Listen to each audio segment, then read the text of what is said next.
Good afternoon or good evening, depending on where you might be. My name is Kevin Michael Grace, and this is the KMG show for Tuesday, June the 15th, 2021. Let's talk about Hunter Biden. Turns out he's a Renaissance man. Did you know that? Of course, he's an accomplished businessman, a deal maker, photographer. Let's not really get into that. But he's also an artist. Yes, indeed. And his paintings, apparently, go for a lot of money. Now, no one knew that Hunter Biden, Renaissance man, was a painter until last year when he was, reconstructing his life, trying to make himself acceptable to the American people. Here's a story from the New York Post. Hunter Biden's artwork is actually good and will be worth a lot, experts say. This will help stroke his ego. Oh, really? You're going to start with that? Scandal-tarnished first son Hunter Biden's newfound career as a painter may actually be a success, as experts say his artwork is impressive and will fetch big bucks. I think it's pretty strong. I like it. Mark Tribe, chairman of the MFA Fine Arts Department at New York City School of Visual Arts, told the Post. The colors and compelling organic forms, it's the kind of organic abstraction that I find easy on the eyes and provokes your curiosity, Tribe said of the mixed media paintings and drawings by President Biden's son. Hunter, 51, has said he is embarking on a full-time career as an artist, with plans in the works for a private showing of his creations for potential buyers in Los Angeles in the fall, and then an exhibition in New York. He paints, draws, and assembles collages, typically colorful works that range from geometric patterns to trees and human body parts. I've been in the art business since 1956. Alex Acevedo, 75, who owns the Alexander Gallery in Midtown Manhattan, told the Post. I'm not impressed with modern art at all, but I was floored by that guy, he said of Hunter's artwork. The palette was wonderful. The space was well organized. I would buy a couple of them. And anybody who buys it would be guaranteed instant profit, Acevedo said, because that's what art is about, instant profit. We all know that. He's the president's son. Everybody would want a piece of that. The provenance is impeccable. Prices for Hunter's art range from $75,000 for works on paper to $500,000 for his large paintings. His Soho art dealer, Georges Berge, who once served jail time for assault with a deadly weapon, told ArtNet. Hunter, a lawyer and former lobbyist who has been caught in a slew of explosive scandals, including alleged corruption in his business dealings with China and Ukraine, told ArtNet that his creative work is not a tool that I use to be able to in any way cope. It comes from a much deeper place, he said. If you stand in front of a Rothko, oh boy, the things that he evokes go far beyond the pain that Rothko was experiencing in his personal life at that moment, said Hunter, invoking abstract painting legend Mark Rothko. The universal truth is that everything is connected and that there's something that goes far beyond what is our five senses and connects us all. Very deep, very deep. Art consultant Martin Galindo told the Post that while he's not a fan of the work by Hunter that he's seen, I'm very positive that he's going to do well in the market because this industry is very much about, what's a simple way to put this? It's like clout, or I suppose another word might be corruption. Referring to a psychedelic blue and purple pinkish ink work by Hunter that resembles bacteria under a microscope, Galindo said, "Oh my God, that looks like COVID." That is quite a recommendation. So they interviewed a 67-year-old art collector on the Upper East Side who called Hunter's work nice. They're different, she said of some of his pieces. Still, the woman who only gave her first name Jill said, I think a lot of people can do that.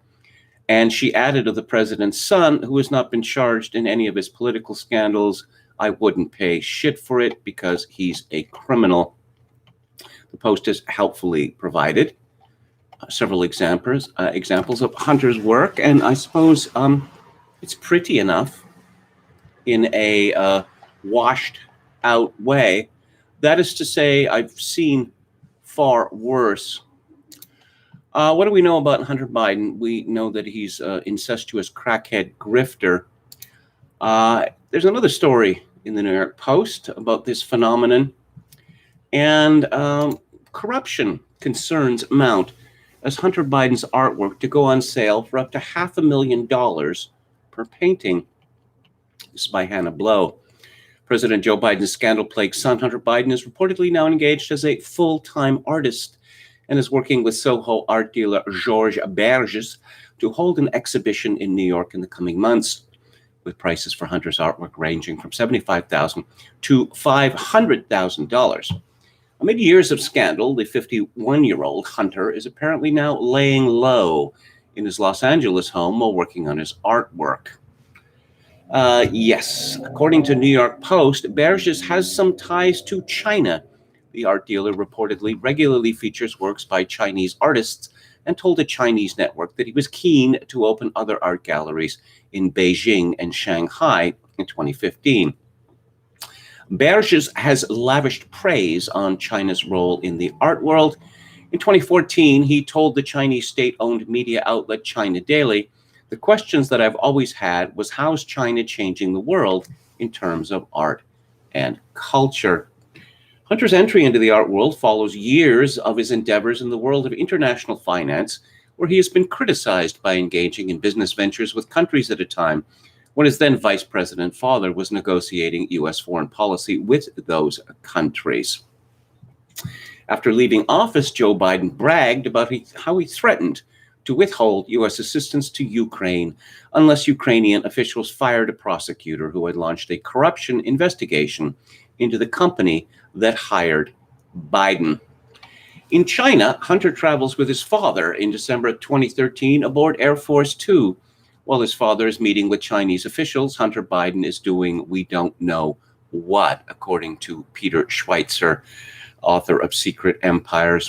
But the evidence becomes clear because 10 days after they return from Washington, his small boutique investment firms, Rosemont Seneca, gets a $1 billion deal. That's 1 billion with a B, later to expand it to 1.5 billion. And that deal is with the Chinese government. Schweitzer explained, it's a deal that nobody else in China, Goldman Sachs, Bank of America, Deutsche Bank, nobody. Schweitzer suspects Hunter's latest venture could potentially be another form of pay for play for the Biden family. Money laundering in the art world has been identified as an issue as detailed by a bipartisan Senate investigation last year. Secrecy, anonymity, and a lack of regulation create an environment ripe for laundering money and evading sanctions, the Senate report found. Yes, because this is essentially all under the table. How much is a work of art worth? Well, I suppose if someone is willing to pay $500,000 for a watery painting by Hunter Biden, I suppose that is what it is worth. And this in no way constitutes any kind of bribe, ex post facto, or any other kind. Meanwhile, Hunter Biden's father is blundering around Europe, genuinely scaring people with his entirely disconnected responses to his environment and to questions asked of him. Again, from Bruce Golding in the Post, President Biden embarrassed himself at the G7 summit when he tried to correct British Prime Minister Boris Johnson for not introducing the president of South Africa, even though Johnson already did so by name. The blooper, one of several Biden made amid the series of meetings with world leaders, prompted laughter at his expense at the start of a roundtable discussion in Cornwall, England. The awkward incident took place Saturday, according to Sky News, which posted a video clip and a transcript online. So Biden blurted out to Johnson, "You didn't mention the South African president, but I did," he said. On Friday, the Jewish Voice also posted a video clip of Biden being asked a question by a reporter who shouted, "How are your meetings going in Cornwall?" Mr. President, Biden stopped and said, "I beg your pardon," then answered very well after the reporter repeated the question. He was literally blundering around the stage, no idea where he was, until he was rescued by his wife, Dr. Jill. And a Sunday news conference at Cornwall Airport, Newquay, was marked by several Biden gaffes, including repeated reference to the international COVAX vaccine distribution program as COVID, which the White House corrected using brackets in its official transcript of the event. Biden also mixed up Syria and Libya 3 times during the news conference, including when he said, "I'm hopeful that we can find an accommodation where we can save the lives of people in, for example, in Libya." And yes, Joe Biden made reporters wait nearly 3 hours for a 25-minute press conference with no explanation. But here's the best part. About 100 reporters were present in the large conference room for the press conference, but Biden did not call on anyone that was not on his pre-approved list. When asked by CNN's Jeff Zeleny to react to Russian President Vladimir Putin laughing at him for saying Putin was a killer, Biden replied, "I'm laughing too." Yes. They used to talk a lot about, the football, the nuclear codes, and how you didn't want certain people to be in charge of them. Lord knows whether Joe Biden has actually anything to do or is allowed in close proximity to the so-called football. But strangely, no one is asking these questions about him. I wonder why that might be. Let's go to the chat. Hello to Palcasso88, Leponius Maximus Meridius. Did you see Kevin's 715 TT selection? I think he's trolling you. What would that Theater Thursday? And what do we got? Just let me check here. It'll just take a second. Lord Love a Duck by George Axelrod. I'm very fond of that film. It's a hidden gem starring Roddy McDowall. Axelrod was a great creative figure in the movies in the 1950s and 60s in America. He wrote The Manchurian Candidate, to give one example. Also, How to Murder Your Wife, which is one of my favorite movies. Hello to Choco Candy 666 and William Hicks and Run. I'm sure Hunter's work will eventually be hanging at Comet Pizza. Good one. Good one. Modern art experts. Well, here's the thing. It's really easy to understand. All the good art is gone. All the good art is now in museums, or it is held by private collectors. This has been the case for decades. So people who want to invest in art have to invest in rubbish. And Charles Saatchi made himself a very rich and influential man by understanding this. Hello to Dan and Buddy, who the latter says, "Kevin, good evening from sunny Midwest USA. We are playing 6 innings tonight. What is it, 120 degrees there?" Leponius says, "I bet his art dealer has a ponytail." Lord Love a Duck. No, I don't think KMG is trolling me. Oh, was the suggestion that I'd made this movie up? It's an English expression. It means, well, the person is expressing amazement, I suppose you could say, or mystification. The Provenance Index card stand. What is that? Quachilango says the Provenance Index card looks a tad yellowed. Oh, I see. I see. Little Mike says, "I would rather purchase a painting by George W. Bush." Hunter is a deep individual, says Chogokin 666. No question of that. Dan Allison adds he's just a bundle of profundity. Mary Crow goes with the laundering operation explanation. Steve says modern art is a massive tax haven and money laundering racket. In fact, that is the theme, one of the main themes of Tom Wolfe's final novel, Back to Blood, which is set in Miami, which for some reason has become one of the art capitals of the world. Anwar says, Kevin Palpcasso had suggested Howard the Duck last week. Yes, I remember that. Ned Beatty died. Yes, fine actor. Star Rover says, How to Murder Your Wife with Jack Lemmon and Verna Lisi is one of the all-time truly romantic movies. One of the funniest. The Gloppita Machine. Head McNeck says, lots of drug money too, laundering down in Miami. Hello to Jason Bryan. And let's talk about Jon Stewart. This is from Tyler Durden at Zero Hedge, and they must be really enjoying what's happening. Comedian Jon Stewart overpowered Stephen Colbert's ability to shill on Monday, hijacking The Late Show's return to a live and fully vaccinated audience with an epic rant on the COVID-19 lab leak theory. I think we owe a great debt of gratitude to science. Science has in many ways helped ease the suffering of this pandemic, which was more than likely caused by science, Stewart said. Do you mean perhaps there's a chance that this was created in a lab? Asked Colbert. A chance? Shot back Stewart, kicking the door open.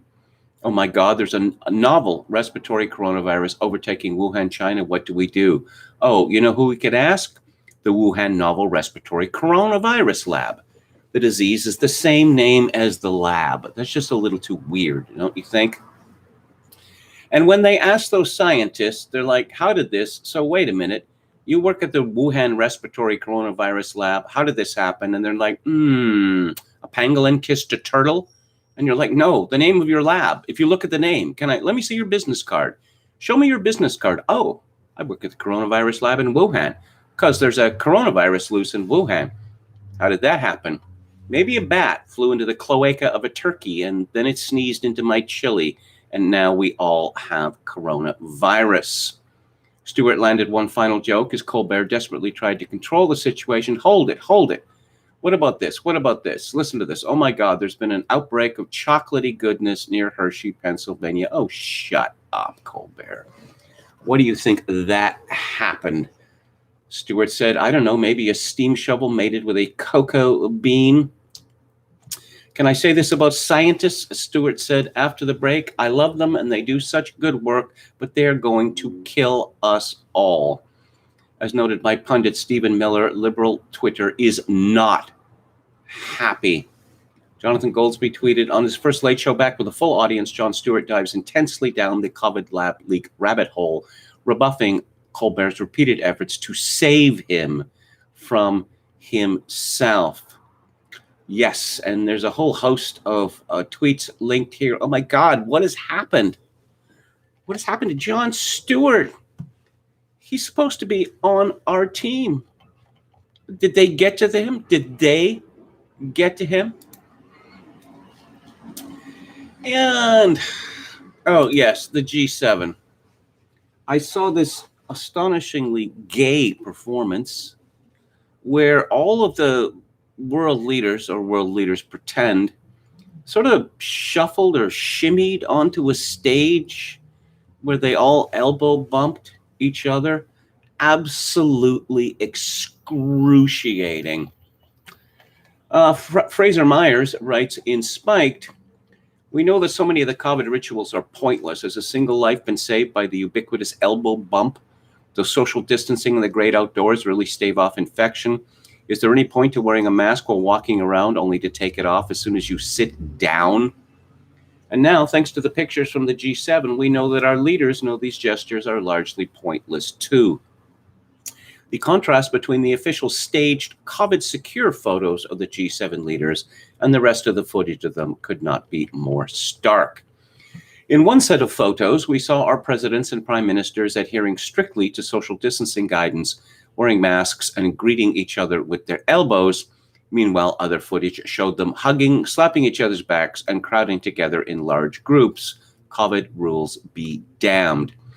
Some have alleged that the leaders' barbecue exceeded England's legal limit on gatherings, The government insists that it's stuck to the rule of 30 for outdoor events, but it is not the possible rule breaking that should annoy us. It is the persistence of all the COVID theater.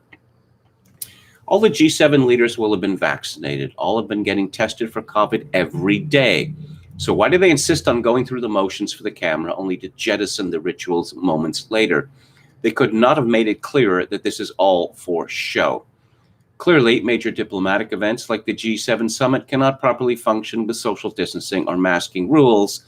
Sometimes the informal get-togethers, the quiet chit-chats in between the official meetings can be just as important for getting a diplomatic breakthrough as the official roundtables. No, that's not how G7 or G20 works.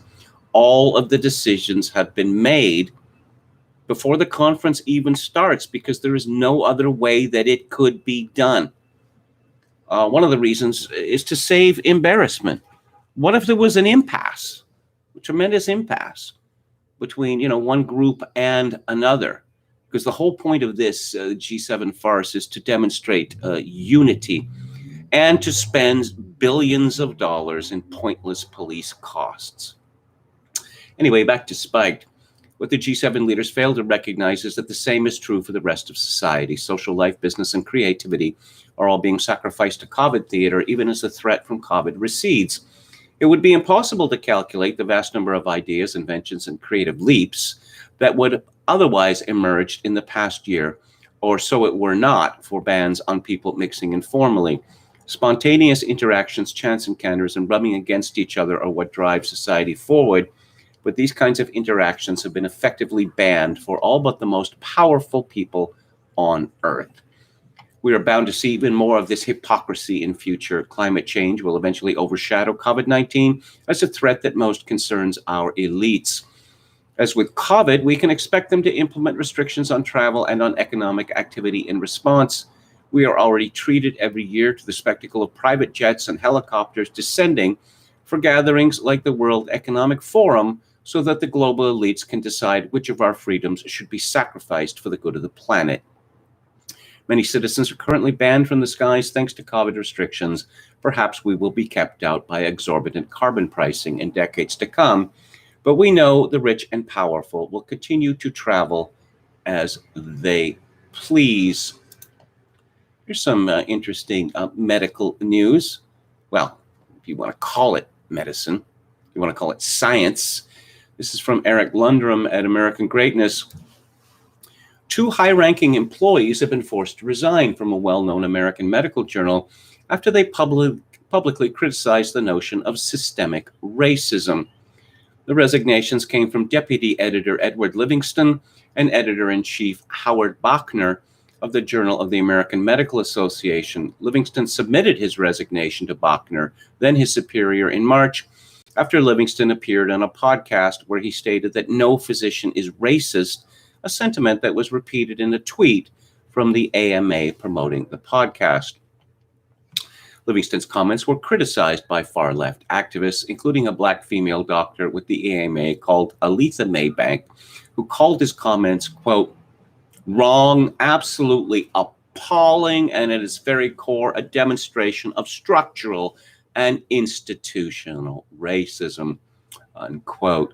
Maybank provided no evidence whatsoever to prove that Livingston was a racist or that structural racism is even real. Bachner issued an apology on behalf of Livingston's comments, declaring that he was profoundly disappointed in myself for the lapses that led to the publishing of the tweet and podcast. Although Bachner admitted that he did not write or even see the tweet or create the podcast, he was nevertheless ultimately responsible for them as the editor-in-chief of the publication. Subsequently, Bachner announced June the 1st that he would be resigning by the end of the month, after having served as editor-in-chief since 2011. He added that he had always supported the AMA's commitment to dismantling structural racism in the institutions of American medicine and looked forward to personally contributing to that work going forward. Well, if medicine is based on science and science is racist now, how is that going to work? Exactly. Because there's all these systems that were created by, white men. And white men are in very bad odor these days in the medical profession and elsewhere. But again, come on. They're trying to square a circle here, and it cannot be done. Glenn Greenwald writes on Substack, the enduring false narrative about the Pulse massacre shows the power of media propaganda. Politicians and activists should stop ratifying the fiction that Omar Mateen was motivated by anti-alphabet people hatred. It dishonors the victims and obscures the real motive.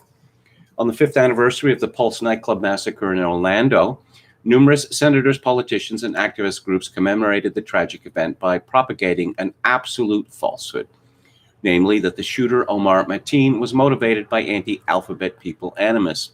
The evidence is definitive and conclusive that this is false. Mateen, like so many others who committed similar acts of violence, was motivated by rage over President Obama's bombing campaigns in Syria, Iraq, and Afghanistan, and chose Pulse at random without even knowing it was a gay club. Yet this media-consecrated lie continues to fester. On Saturday, Senator Cory Booker, Democrat from the state of Bearding, falsely described the massacre as an unspeakable act of hate towards the alphabet people community. Senator Tammy Duckworth, Democrat of Illinois, went even further, claiming that the alphabet people community was targeted and killed all because they dared to live their lives.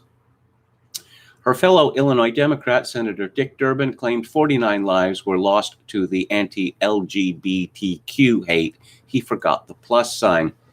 These false claims were compiled by the gay socialist activist Matt Thomas, who correctly objected the shooter literally picked Pulse at random from Google after security was too tight at the mall he went to first, adding that while alphabet people groups are hopeless, of course, too much people and power is at stake for them to give up this self-serving fiction. But he asked, shouldn't the bar be a little higher for senators? Some time ago, I reviewed on the book club a book called Bad Blood, called Secrets and Lies in a Silicon Valley Startup by John Carreyrou, which is an excellent book indeed about one of the great fraud artists of our time, who for some reason is still not in prison. Carreyrou was a longtime reporter for the Wall Street Journal, and it turns out the Wall Street Journal is rather upset that Carreyrou managed to get paid by writing a bestseller. What's it going to be made into a movie now with Jennifer Lawrence playing the protagonist? Jennifer Lawrence, of course, being much, much better looking than the woman with the terrible eyes and the mad staring, the terrible hair and the mad staring eyes that was at the center of the scandal. According to Felix Salmon, specifically, the Wall Street Journal wants writers must get the editor-in-chief's permission before talking to agents or publishers. Journalists can't use their reporting in their book unless they've licensed it from Dow Jones, presumably for cash. This has been some tension about this sort of thing over the years. That it used to be, it seems strange now, columnists used to collect their columns and publish them in books, which people would buy. I know it sounds crazy, right? And every so often, newspapers or magazines would make noises about where's our share. Well, the response has typically been, what are you talking about? Your share. I suppose in the past, newspapers and magazines could argue that you're well paid to do the primary research in the first place. Well, very few reporters are well paid now. Julie Bykowitz tweeted, my Wall Street Journal colleagues have written some incredible books in recent years. Hate to see anything that hinders future authors. Vertical integration plays a big part in this story because, of course, Wall Street Dow Jones happens to be connected to a publisher called HarperCollins. You had an English publisher called Collins, and you had an American publisher called Harper and Row, and they joined together. There's about 3 publishers left in the world. Now, the story in NeimanLab.org explains it's hard not to mention John Carreyrou's bestseller Bad Blood, Secrets and Lies in the Silicon Valley Startup, looming in the background of all this. Carreyrou, a journal reporter for 2 decades, wrote the blockbuster newspaper stories that took down Theranos. But when it came time to expand them into a book, Bad Blood was published by Knopf, not HarperCollins. Carreyrou left the journal in 2019 after it told him he couldn't give paid speeches while a journal employee. I mean, the conflict of interest here. That, yes, you don't have to publish books with HarperCollins, but, you really have to. So that means that HarperCollins would be able to lowball anyone working for the Wall Street Journal. And, yes, people are getting angry with reporters. All manner of people are getting angry with reporters. This is from James Robinson from the Daily Mail. Police probe officers in action when BBC reporter was chased and branded traitor, scum, and liar while covering anti-lockdown demonstration as they quiz man in his 50s over the incident and launch hunt for other protesters. Man in his 50s is questioned by police after senior BBC journalist was harassed in the streets of London. Journalist Nicholas Watt was chased by anti-lockdown protesters in central London yesterday afternoon. Video footage shows protesters shouting abuse at Watt as he attempts to evade them near Downing Street. Watt, political editor of Newsnight, was forced to run back behind a line of police after they chased after him. BBC condemned the actions of those involved, while Boris Johnson and Priti Patel condemned the behavior. The BBC is, I suppose, especially hated by some people in Britain because from the very beginning, it has essentially taken a line, you're all going to die, and we have to be locked down forever. And everything that Boris Johnson government does in this regard is good, except that he really hasn't been brutal enough.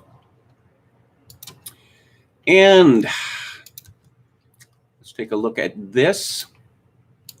And just give me a second here. It's one of those links that is hard to open. Here we go. And, oh yes, Camille Caldera of the Boston Globe is clearly not so keen on all of this freedom, which is finally coming back to the United States with New York, California now fully opened. She writes, the downside of ditching masks, the return of colds and flu. Oh, okay. So COVID zero and cold zero and flu zero. Since the state's mask mandate was lifted at the end of May, face coverings have started to come off and stay off. But according to infectious diseases doctors, the return of facial freedom might come with some downsides, like a resurgence in cases of the common cold and the flu. Throughout the pandemic, precautions taken to stop the spread of COVID-19 all but eliminated other common viruses. And excuse me while I explode in laughter. Oh, so that's what happened. So far this flu season, the Centers for Disease Control and Prevention has reported just one influenza-associated pediatric death nationwide, compared to 199 the previous season. And a study published in September in the CDC's Morbidity and Mortality Weekly Report suggested a staggering 98% decrease in flu activity in the first months of the pandemic. How did that happen? All the flu cases are being subsumed under the rubric COVID-19. Is this woman really that thick? Most of us in infectious disease really attributed that to masks, not just masks, but the combination of masks, people working largely from home, social distancing, and all of those measures that have been in place for the last year, said Dr. Joshua Brokus, an infectious disease physician at Boston Medical Center. But as the vaccination rates increase and such precautions are slowly scrapped, other viruses will start to resurge, starting with colds and other viruses later this summer, and the flu come fall. in winter. Could this be yet another, dare I say it, biological Fukushima?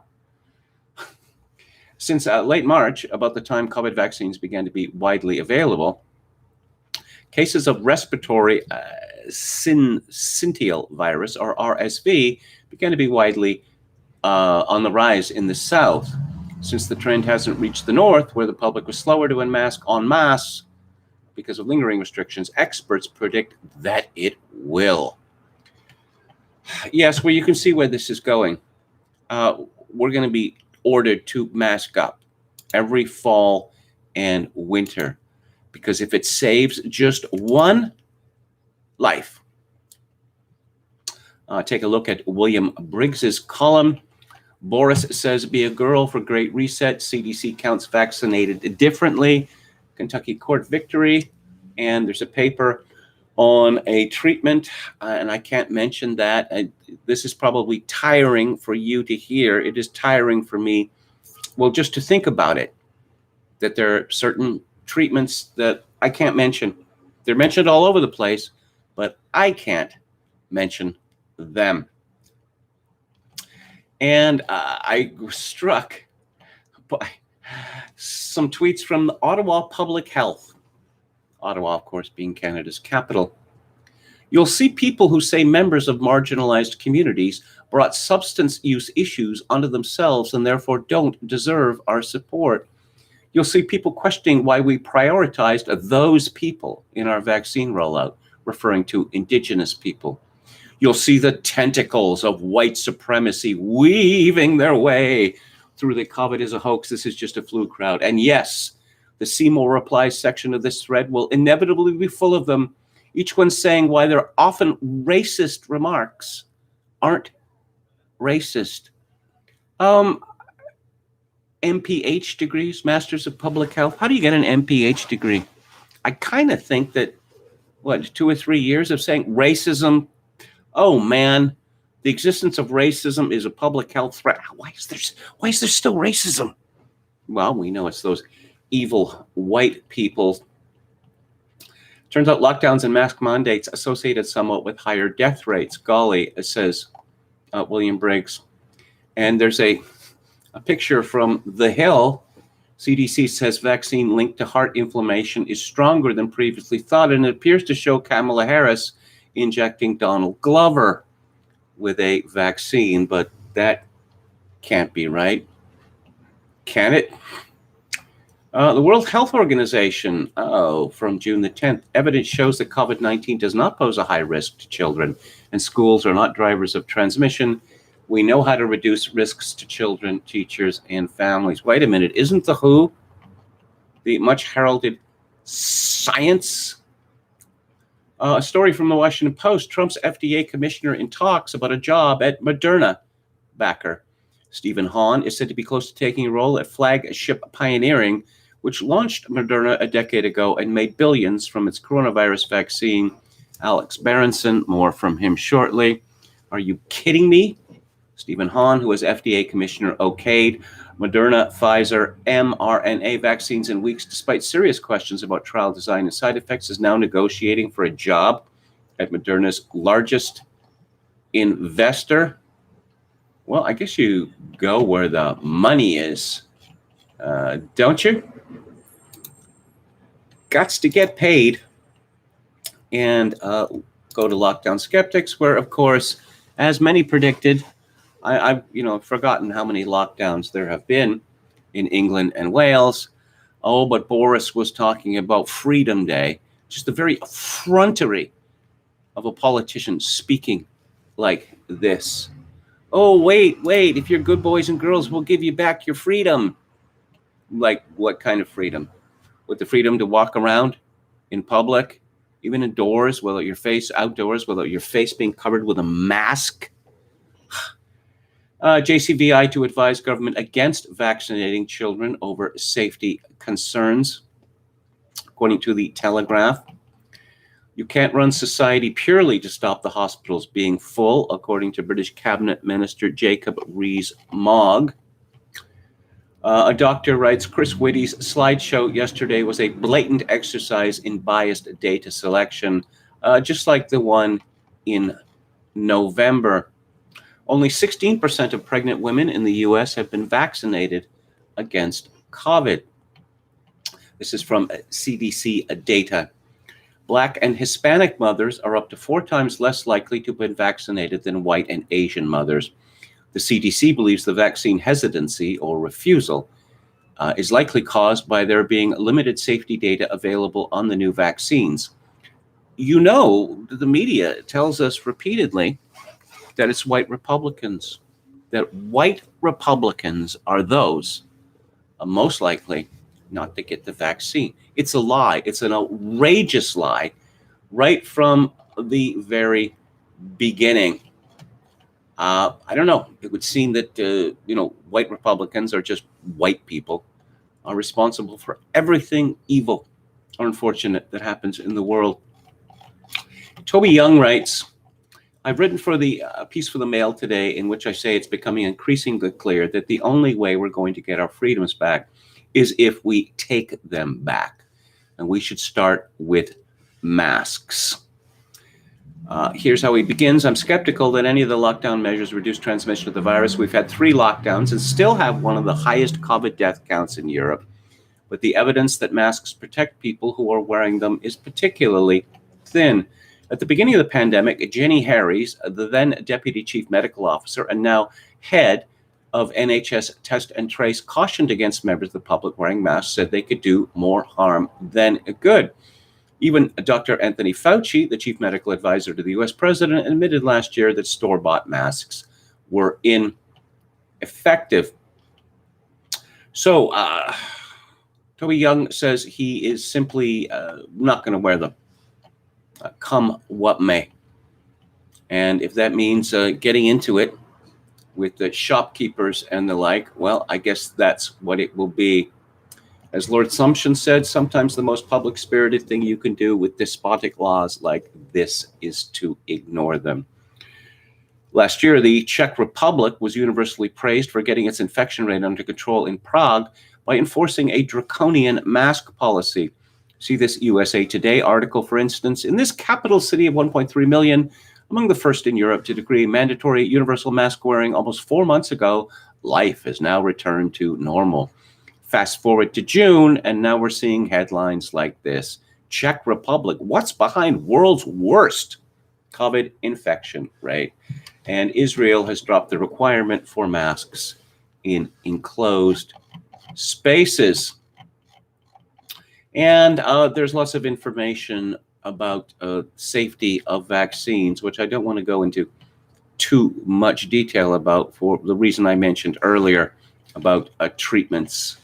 There's certain things that one isn't allowed to say on this platform. 10,000 fewer patients in England started treatment for breast cancer in the past year. Keeping schools open had only a minor impact on the spread of COVID-19 in Sweden. And as always, I will end this segment with a look at Alex Berenson's Twitter feed. And here we are. Interesting tidbit, the median age of people dying from with the row has risen in Italy. It is now 83. In the US, 78. Most stunning in Canada, it's 85. 2/3 of deaths are in people over 80. Canada has had 503 COVID deaths in people under 50. Canada remains locked down. I will point out that there are 38 million people in Canada. As you may know, my father died either from or with COVID last May. He was 89 years old. Andrew Cuomo had tweeted today, New York State reached our goal of 70% adult vaccination. That means we can return to life as we know it. Effective immediately, state-mandated COVID restrictions are lifted across commercial and social settings. Berenson comments, hocus pocus. 70% is the magic number. Had we reopened yesterday, everyone would now be dead. Just look at Florida and Texas. Oh, wait. He has a long tweet storm a very sad case of a young black woman in the United States, a quite healthy woman named Simone Scott, who died on June 11, shortly after getting her vaccine. Meanwhile, Paul Zipser, a 27-year-old who played briefly in the NBA and is now in the German league, had just had emergency surgery for a brain bleed following his Johnson & Johnson COVID vaccine. Let's go back to the chat. Okay, my GGM was English, so that explains that. Kevin should review Deliverance in Ned's honor. That is a really intense movie. And I don't... John Borman, well, he got a lot of his actors. I'm sorry, if someone said, you see that sheer cliff face there? Yeah. You're going to climb it right to the top. No, I'm not. I'm not doing that. Of course, that stuff on the raft, whitewater raft, it's just completely nuts. Frothing Fanboy says Deliverance is a nasty piece of work. And reminds us that Kevin likes Borman. Yeah. Borman's movies, a lot of consideration of what it means to be a man in the movie.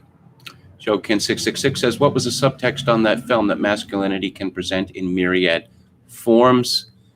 Glib Medley says, both movies have held up well. They bear important truths. When you look,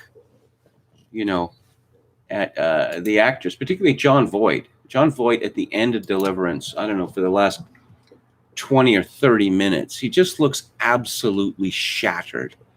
And I fear that not many actors, particularly actors as young as Jon Voight was when he made Deliverance, could give us a performance today anywhere close to that. Network speech is epic, says Chogokin666, referring to Ned Beatty. Glib Medley says that civilization is a fragile thing and depends to some extent on lies. Yeah. Anyone watch Colin Liddell's rant on Fauci, says Chogokin666. No, I haven't kept up with that fellow. Yes, another KMG favorite, says Ann Run. Speaking of Jennifer Lawrence, did anyone catch Posobiec's savage tweet about her career dried up once Harvey Weinstein went to jail? Yeah. There are questions there that could be asked about that woman and how she got ahead. Of course, they could be asked about a lot of actresses in Hollywood. Meryl Streep would be one who famously called Harvey Weinstein God. And I'm thinking of the Goop Lady. How the Goop Lady managed to get the leading role in Shakespeare in Love. You should look it up. It is quite an interesting story. Winona Ryder was supposed to get that role, but that never happened. I don't know that Winona Ryder actually ever fully recovered. And let's see, what else do we have here? I just watched the last movie star Burt Reynolds' swan song. It was poignant. I cried, says Glib Medley. Someone was talking up Burt Reynolds a couple of weeks ago on Twitter, and for some reason, I didn't respond. That I used to watch a lot of movies on VHS. You get in sort of, routine. They used to have these things called video stores. And you go and pick up these movies. So you watch all different kinds of movies. I don't know that I've ever seen an actor as popular as, box office boffo as Burt Reynolds deliver so many lazy, half-assed performances where he just decides he's going to smirk his way through the movie. The Cameron Mitchell of A-listers. The Great Santini is shout heavy, says Chogokin666. Well, apparently that's Hank Hill's favorite movie. Roulette Crack says, it's like the leak about the billionaires not paying the taxes. Every article I read was how they were Hunting, who was leaking the info, not discussing the fact that they weren't paying any tax. Justin O'Brien. Quechalango asks, I don't know who Justin O'Brien is. U.S. Savory agent said, okay, I don't know that I'm going to repeat that. You know, we saw the health authority saying we're going to prioritize marginalized communities. Now, when I read those tweets from the Ottawa Department of Health, so what, drug addicts are now marginalized communities? Because we know that the vaccines were offered to minorities before they were offered to white people. That was a push in many places, but it turns out the minorities are suspicious of the virus. At the same time, KMG is MIA on Monday, KMG on Tantric Tuesday. I'm going to talk about Bertolt Goldschmidt tomorrow. Ayn Rand was so cute at her best. Indeed, she was. Unofficial KMG fan club says smirking and chewing gum is very charming. William Hicks says Winona Ryder went out on a shopping spree after losing that role. I mean, shoplifting, this, you know the phrase, the cry for help. Yeah, but how could you describe it other than a cry for help? Rich woman decides to, pocket some trinkets from a department store. Clip Medley says Reynolds basically cops to his fecklessness in Last Movie Star. I'm reminded that Steve McQueen was apparently very bitter about his career at the end of it. They say he told one interview he'd pretty much pissed his career away. I think Steve McQueen was in more good movies than Burt Reynolds. White Lightning is Reynolds' best film, primarily due to incredible supporting cast. KMG, I just watched the 1951 Kon-Tiki documentary, absolutely mind-blowing how far we have fallen since then. That was a book that we had to read in school. Is there some controversy about Thor Heyerdahl and whether this all actually happened?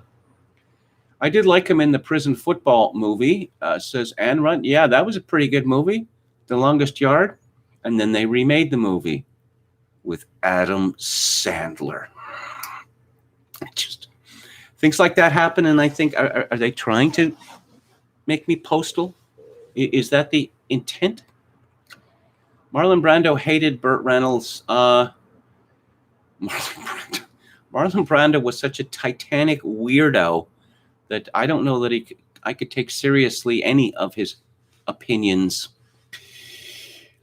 Reynolds and Jerry Reed. Well, this is what Adam Sandler does now. He makes these movies where I'm just going to hang out with my pals, my B-list pals. And it's not a movie in the way that a movie is traditionally understood, but apparently these movies make tens of millions of dollars. Let's have some fat jokes. Yeah, people being hit in the balls. And just the easiest, laziest racial or sexual humor. Marlon Brando hated meatloaf, says Don Willis. KMG should review the Christian Slater Chestnut Cuffs. It's a classic. I like that movie that Christian Slater was in called Pump Up the Value. I thought that was pretty good. Okay. Let's go to Hilaire Belloc and the Servile State from 1912. Belloc is talking about the alternatives to capitalism and socialism. And he sees England moving towards a return to servility or slavery. And he talks about, making people more equal by confiscation of property. And he writes, well, there is a way of achieving this without confiscation. This reformer rightly thinks that the ownership of the means of production by few has caused the evils, which arouse his indignation and pity. But they have only been so caused on account of a combination of such limited ownership with universal freedom. The combination of the two is the very definition of the capitalist state. Yes, as Mr. facts and logic. Ben Shapiro will tell you repeatedly. Well, you got a problem with BlackRock? Yes, I do, actually. But it's a private company, so they can do whatever they like. It is difficult indeed to dispossess the possessors. It is by no means so difficult, as we shall see again when we are dealing with the mass whom these changes will principally affect, to modify the factor of freedom. You can say to the capitalist, I desire to dispossess you, and meanwhile I'm determined that your employees shall live tolerable lives. The capitalist replies, I refuse to be dispossessed, and it is, short of catastrophe, impossible to dispossess me.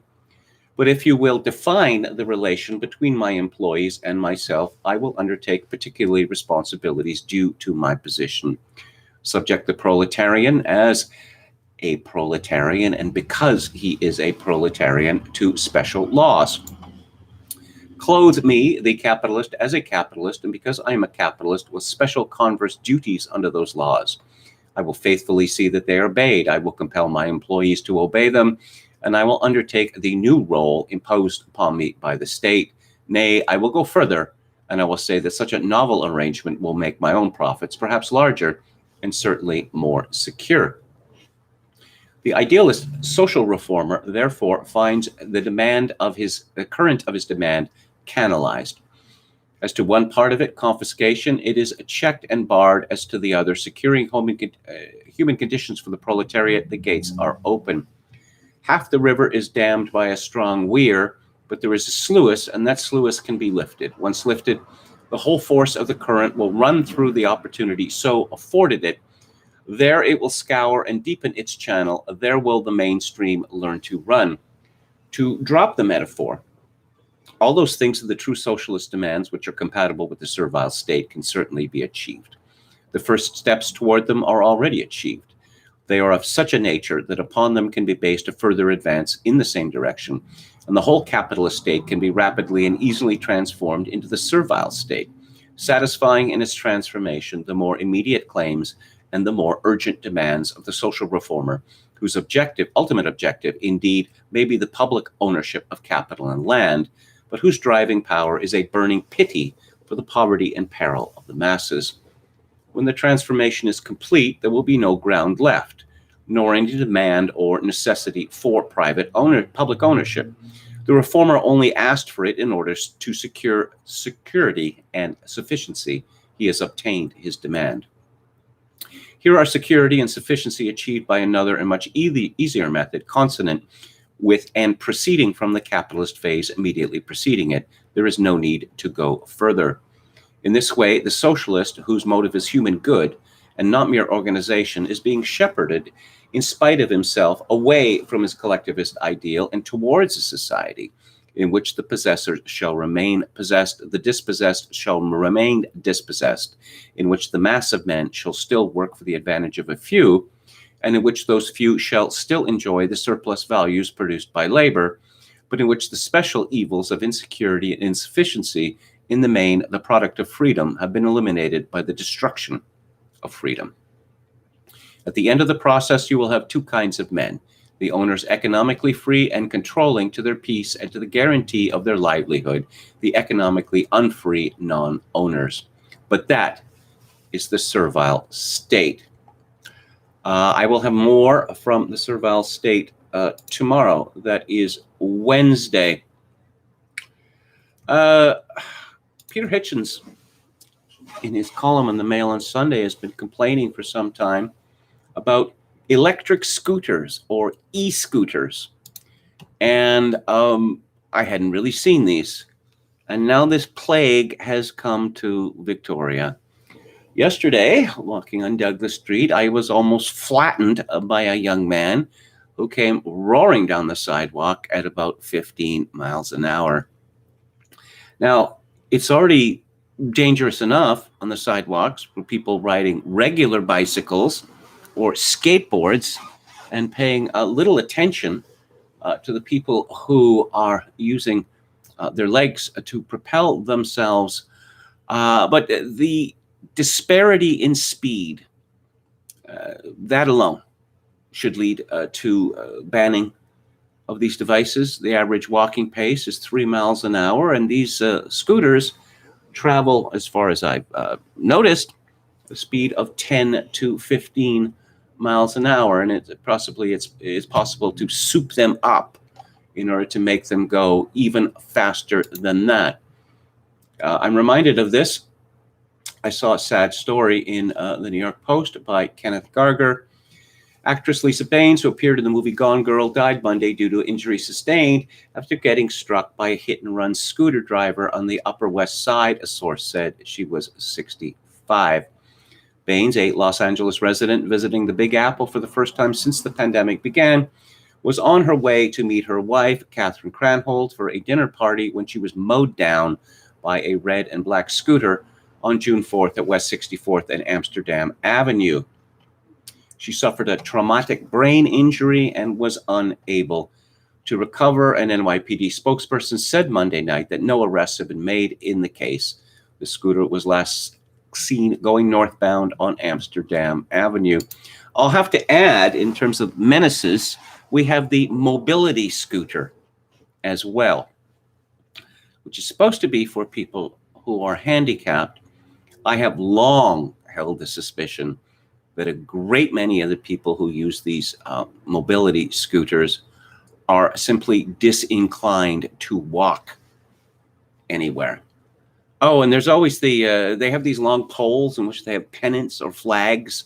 So there's always the additional fun benefit of the possibility of getting whiplash from these people. And they frequently reach speeds of 10 to 15 miles an hour, which is too fast for the sidewalk.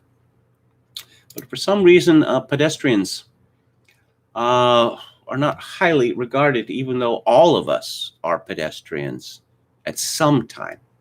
I mean, it can't be avoided. There's a silly article in the American Conservative by Michael Warren Davis called "Prodigal Trads and the Holy Father. Do liturgical dissenters deserve whatever sanctions the Vatican is preparing? Do they need them?" This fellow Davis is a convert from Anglicanism, or Episcopalianism, as they call it, in the United States.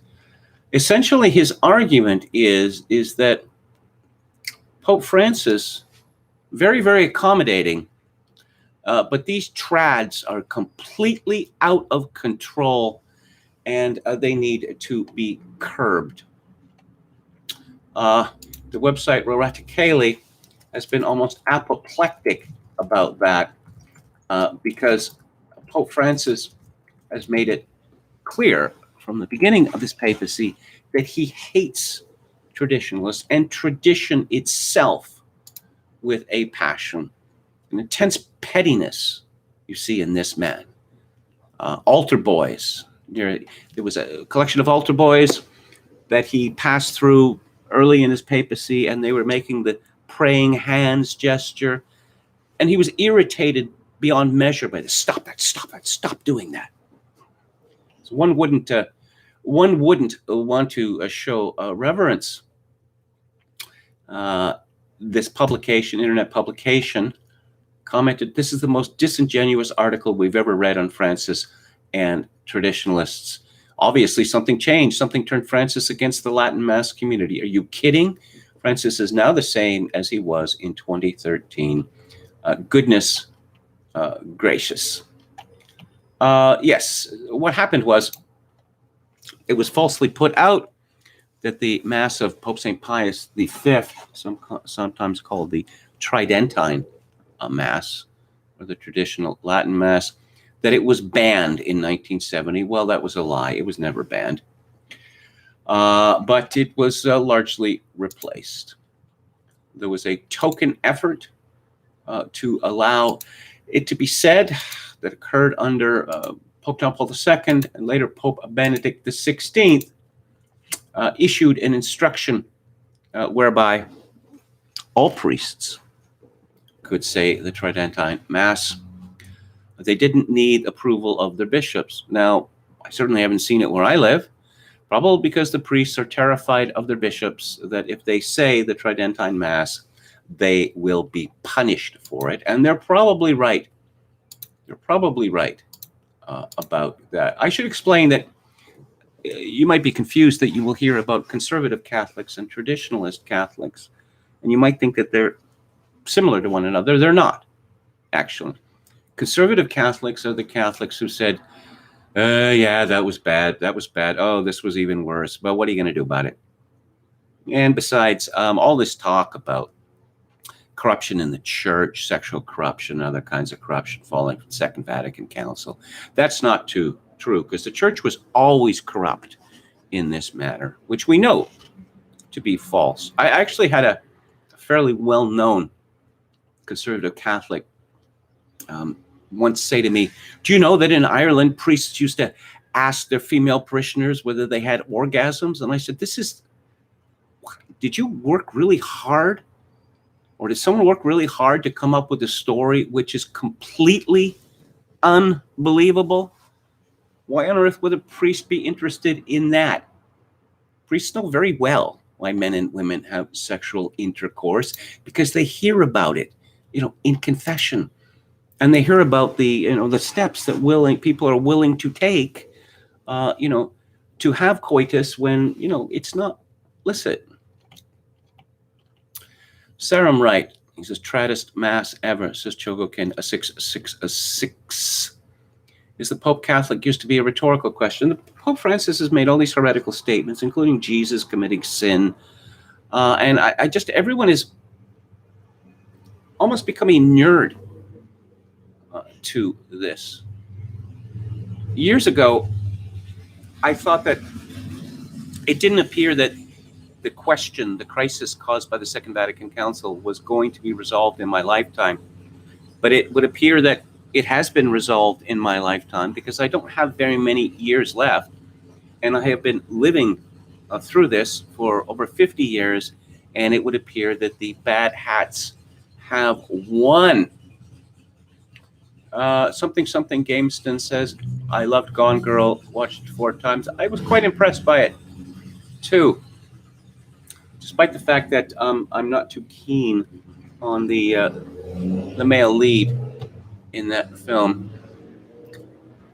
And okay, what are we gonna go to now? Oh yes. I don't want to black pill anyone, and I mean that honestly. But there appears to be a determined effort to destroy everything that is beautiful in the world. Oh, what you say is beautiful was made by white people, so therefore it's an instrument of oppression and must be swept away. And I was reminded today of a well-known quotation from Kingsley Amos's novel, Jake's Thing, which came out, I think, in 1979. How does it go here? Yeah, just let me cue it up for you. Jake was close to tears. In that moment, he saw the world in its true light, as a place where nothing had ever been any good and nothing of significance done. No art worth a second look, no philosophy of the slightest appositeness, no law but served the state, no history that gave an inkling of how it had been and what had happened, and no love, only egotism, infatuation, and lust. We're not quite there yet, but you may have heard me talk recently about major critics at the Washington Post, New York Times, and elsewhere demanding the end of blind auditions for symphony orchestras. And you're thinking, wait a minute, didn't blind auditions came about because women and minorities said that they were being discriminated against because people could see what they looked like and decided they didn't want that sort in their orchestra? Well, yes, that is why blind auditions came about. Now black radicals and their quisling white allies are saying that blind auditions are bad. Well, how are they bad? It's not leading to the hiring of sufficient black musicians. Well, wait a minute. We don't know whether they're white or black or yellow or whatever. Yes, But let's look at the numbers. This disparate impact. Not enough blacks in the orchestra. Oh, but don't we want the best players? Though they're good enough, is the argument. Really? Good enough? Is good enough? Yes, I wonder whether the orchestras of the United States and elsewhere in the West, how long before they capitulate to this? There's a piece by Kevin MacDonald at UNS, Anti-White Hate and White Ethno-Masochism at the Opera. Given the obsession with systemic white racism, it's not at all surprising that enterprising non-whites can make a career out of their supposed oppression, a very lucrative career in many cases. A big problem for those intent on displacing white culture is the world of classical music. Brenton Sanderson described the assault on classical music in his aptly titled Triggered by Beethoven, The Cultural Politics of Racial Resentment. Before I quote from this, I'll just have to say that, okay, so white people like classical music and black people, well, some white people. It's not really a majority occupation. Not too many black people like classical music. That's their decision. Who am I to argue with their decision? They're not so keen on playing it or on listening to it. They have their own kinds of music. But the problem seems to be is they want their music and they want our music as well. Specifically, they want to destroy it. Brenton Sanderson wrote, laudatory references to white male geniuses like Beethoven inevitably trigger rage from anti-white commentators who huff that it has long been an argument of white supremacists, Nazis, neo-Nazis, and racial separatists that classical music, the music of white people, is inherently more sophisticated, complicated, and valuable than the musical traditions of Africa, Asia, South America, or the Middle East, thus proving the innate superiority of the white race. Seen through the cultural Marxist lens of critical race and gender theory, Beethoven's music dominates the concert repertoire, not because of its exceptional quality, but because white male privilege and assumptions about white male genius keep it there. Linda Shaver Gleason insisted Beethoven's dominant place in the canon was the result of a white supremacist conspiracy which intentionally suppressed the music of non-white composers in the service of a narrative of white, specifically German, cultural supremacy, because alas, that too is part of Western culture. Daniel Bernard Romain, a black of Haitian descent, is a classically trained violinist and composer. He likely agrees that all and any aspects of Western culture reflect white male supremacy and are hence evil to the core. But the main thrust of his assault on the classical music world takes a different course, interjecting his hatred of whites into his compositions.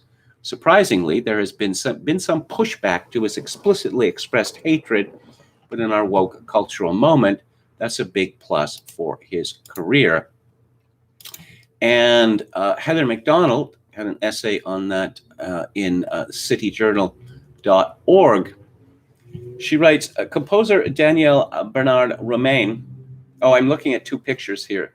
The first one, he had the braids, and you could see that the braids, I've only learned recently that apparently this very tight braiding causes black women and men to go bald. And we see in the second picture that previously Romain's braids, they were looking pretty ropey, but now he has shaved off all his hair and he looks much better. Now, in the event, Heather MacDonald writes, composer Daniel Bernard Romain has made a good career leveraging his skin color. He writes pieces with titles like, I am a white person who blank black people. He argues that orchestras should focus on black artists exclusively. Black is all capitalized in the original. He has solicited funding for a work written exclusively, all caps, for BIPOC, all caps, members of any, all caps, orchestra. When a percussionist on Romain's Facebook page suggested that such a work would be divisive, Romain told him to speak less and try to listen and learn and understand more. BIPOC musicians face racism every day from their white orchestral colleagues, Romain added. In fact, Romain argues white musicians' contracts should be term limited as reparations for decades of benefiting from orchestral racism. Romaine's racial justice profile has earned him a seat on the boards of the League of American Composers and the Association of Performing Arts Presenters, as well as a faculty position at Arizona State University. He has been commissioned by Carnegie Hall and is working on film, TV, and opera scores. He likely seemed a natural choice then to write a piece to commemorate the centennial of a race riot in Tulsa. Tulsa Opera planned a concert called Greenwood Overcomes as part of the city's riot centennial events. 8 black opera singers, accompanied on the piano by Metropolitan Opera assistant conductor Howard Watkins, would perform the works of 23 living black composers, as well as traditional songs and spirituals. Tulsa Opera commissioned 4 new works for the concert, the first commissions in its history. Romaine received one of those commissions, and it was a peach, writing a short aria for mezzo-soprano Denise Graves. Graves' Metropolitan Opera debut as Carmen in 1995 received rousing acclaim, drawing international attention to her full-bodied vocal tone and smoldering stage presence. She would be the biggest star of the Tulsa concert. Any composer would jump to have her perform his work. Romaine titled his aria for Graves, "They Still Want to Kill Us," referring, he explained, to the murder of Breonna Taylor and George Floyd, deaths that provide evidence of the, quote, bloodlust sown deep within the American psyche, unquote. Romaine's titles are his calling card, in which he puts his greatest effort. He says, arguably an unusual emphasis for a composer. Once he comes up with the name of the piece, the musical writing comes easily. Romaine also wrote the aria's lyrics, which begin with brief phrases about the rampage and end with, "They still want to kill us. God bless America. God damn America." Before Romaine composed the piece, Graves had sent Impossible Text as an example of what might appeal to her. This was not it. Graves balked at the aria as written. "I don't have trouble with strong lyrics," she explained. "As a black woman, I'm a huge supporter of all black lives, black expression, and creativity, but the aria's concluding words did not line up with my personal values," she wrote. She could not find an honest place to express the lyrics as they were presented. Tulsa's artistic director, composer Tobias Picker, suggested that Romaine rewrite the final line, perhaps to "God help America." According to Watkins, Romaine showed no evidence of being more flexible to the person he was creating the work for. Romaine refused to make any changes, and Graves declined further involvement with the piece. Picker reached out to other singers on the program. They were also reluctant to sing the work. Picker says Tulsa Opera canceled the Romaine piece and paid him his fees. Romaine's response to the cancellation of "They Still Want to Kill Us" was also predictable. He immediately went to work playing the race card and finding a receptive audience in the classical music press. "Welcome to life in Black America," he tweeted. The cancellation of his aria was the height of racist and discriminatory practice, he told New York's Vulture website. Romaine was particularly exercised that Picker was involved in trying to reach a compromise. Picker is white. No matter that Graves was the one who rejected the piece and that Howard Watkins was just as instrumental as Picker in the abortive negotiations. The entire incident, in Romaine's view, reflected what happens when a white male runs a classical music organization. Romaine told Tulsa Public Radio that it hurt to have Picker suggest possible revisions. Picker's whiteness is emblematic of the racism of an institution with far too many white males in charge. He told the Opera Wire, the Tulsa Opera has revealed why the operatic field continues to be seen as racist and divisive. "I don't think asking a white man to be the artistic director around an event honoring the murder of hundreds of black women and children, sorry, that's not what happened in Tulsa, by a mob of white men was the right choice. When these types of poor administrative choices happen, they often lead to these types of artistic and moral dilemmas." It was Graves, again, who refused the final line, and Romaine who insisted on his words and his way. But in his racial monomania, Romaine effaces Graves' agency and transfers it to a white man, even though Picker was just a go-between. Well, as we have learned through critical race theory, that there are certain black people who suffer from false racial consciousness. They are effectively white people inside. Picker, however, is moreover is a far cry from the white reactionary of Remain's nightmares. Tulsa Opera hosted the American debut of transgender Heldon Baritone, formerly male, now female, who in 2019 sang the title role in Tulsa's Don Giovanni, creating a sexual hall of mirrors that would delight the most cutting-edge gender studies professor. Picker's own opera about one of the first recipients of sex reassignment surgery will be premiered in 2023. Sounds like it's going to be boffo. Wouldn't you say?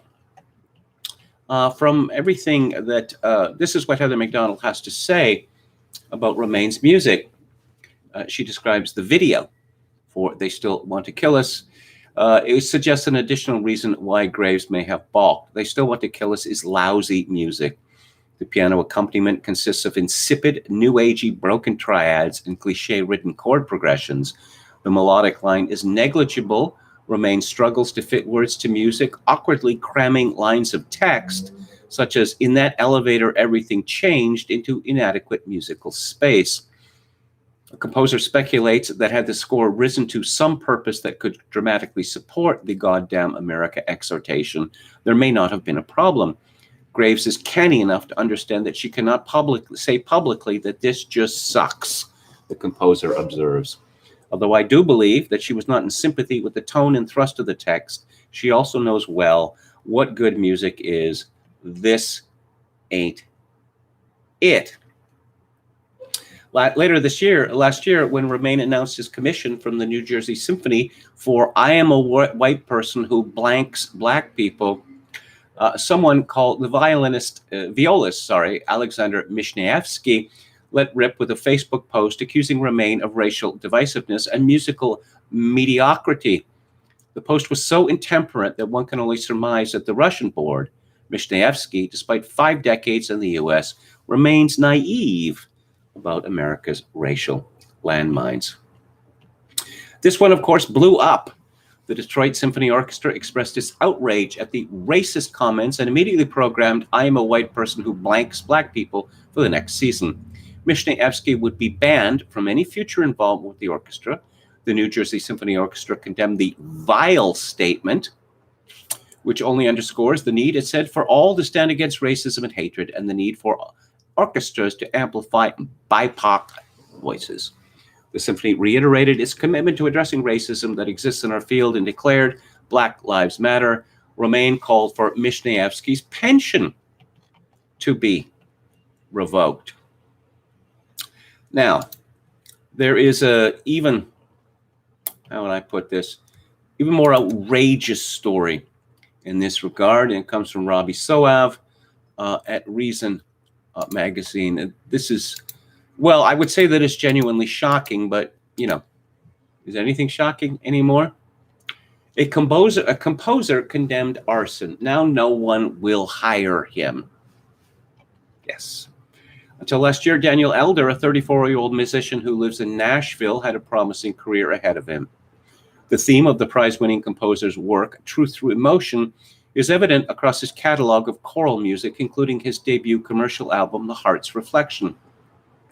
Elder isn't composing very much these days, and even if he were, no one in the industry is willing to buy his work. His publisher has blackballed him. Local choral directors refuse to program his music for fear of provoking a backlash. They won't even let him sing in the choir. My artistic wellspring is capped, says Elder. I think it will come back, but things have remained in quite a rough place after all this happened. What happened? Elder made a short statement on Instagram that went viral during the George Floyd protests in the summer of 2020. The young composer is hardly the first person to suffer significant professional consequences after causing a social media firestorm. Virtually every day brings more examples of people saying slightly offensive things to stoke the fury of some mob. The problem is now so exhaustively covered in the media that cancel culture has become a top issue for many Republican voters, even though conservatives engage in cancellation as well. But even among those cancel culture excesses, Elder's supposed transgression stands out as particularly absurd. Though he was tarred and feathered as a racist contrarian, the Instagram post that caused all the trouble was neither racist nor contrarian. An overwhelming majority of people likely agree with the sentiment behind it, which was basically this: arson is bad. Elder always considered himself a man of the center left. He was not particularly political or outspoken, but he supported liberal causes, including police reform and opposition to racism. The fact that he was on the same side as the progressive activists made this a sort of strange betrayal, he said. Floyd's death at the hands of the Minneapolis police on May the 25th, 2020, caused widespread protests across the country. On May 30th, about 1,000 peaceful protesters marched down the streets of Nashville as part of an I Will Breathe rally. But not everyone on the streets was peaceful. A group of activists joined the protests as it was drawing to a close and started smashing windows and spraying graffiti on the sides of buildings. They threw rocks at police cars, and eventually someone set the city's historic courthouse on fire. The courthouse windows were smashed, its walls were spray painted with graffiti, and fires were started inside the building, damaging a portion of the mayor's office, noted the Nashville Tennessean. A plaque commemorating the civil rights movement in Nashville was destroyed. The destruction spooked Elder, who lived nearby and was thus under a citywide curfew. He also found himself increasingly unnerved by the large number of emotional social media posts coming across his feeds that seemed to justify radicalism and groupthink. I saw a mob mentality around my own friends, and I was worried that that was happening on the outside too. Dismayed, disenchanted, and unable to sleep, Elder decided to delete his Instagram account. He penned one last farewell message, which was cross-posted to his Twitter and professional Facebook page. "Enjoy burning it all down, you well-intentioned blind people. I'm done." The post was unambiguous. Elder was criticizing the activists who had set the courthouse on fire. He did not malign their cause or their ethnicity. In fact, the perpetrator was white. He did not attack the BLM movement or criminal justice reform. He implied that the militants had good motives, but were oblivious when it came to the self-defeating nature of their tactics. One might not have expected Elder's mild declaration to attract much attention, but when he woke up the next morning, critics were spamming his Facebook and YouTube pages with comments accusing him of being a racist and a white supremacist piece of garbage. He began to receive nasty emails as well. Some were anonymously authored, expletive-laden, and ugly from start to finish. Others confessed a previous appreciation for Elder's music, but noted they could never listen to him again. "I've recently become aware of your work and have enjoyed your compositions for their sensitivity and artistry," wrote one former fan. "However, after learning of your insensitive comments on social media, however perceived as misunderstood, I've decided to unsubscribe from your YouTube channel and will no longer recommend your compositions to colleagues. I am a choir director and department head for the music department for a private school in Ohio," declared another. "I want to inform you that your rhetoric surrounding the recent protests is unacceptable, and my school will not be programming your music unless and until a public apology is issued." Many former appreciators of Elder's music expressed regret that it had come to this. One recommended that he read Robin DiAngelo's White Fragility. Another expressed hope that you will find a way to lose the hate in your heart. Within 24 hours, the controversy had garnered the attention of GIA publications. In the world of choral music, GIA is not really a publisher, it is the major publisher of religious content, thanks to its association with the post-Vatican II Roman Catholic Church. I should point out that any of you are familiar with choral music, hymns, in post-Vatican II Roman Catholic Church, they are dreadful, absolute tosh. Two gay Jesuits, leader of this movement, and they managed to make, what, hundreds of thousands, millions of dollars with these atrocious works. Yes, the G in GIA stands for Gregorian, because that was the original intent of this organization, was to preserve and promote Gregorian chant, which is the official music of the Catholic Mass. On the morning of June the 1st, GIA President Alec Harris and media editor Susan Labar contacted Elder about posting an apology. The apology had already been written by GIA. This is the apology that was written for him.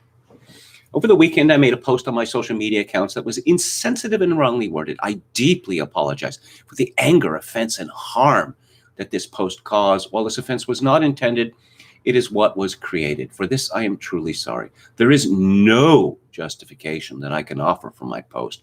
So rather than try to offer an excuse for what was done, I offer a promise for what I will do going forward. I commit to making amends and to dialogue. I commit to continue educating myself about privilege and bias.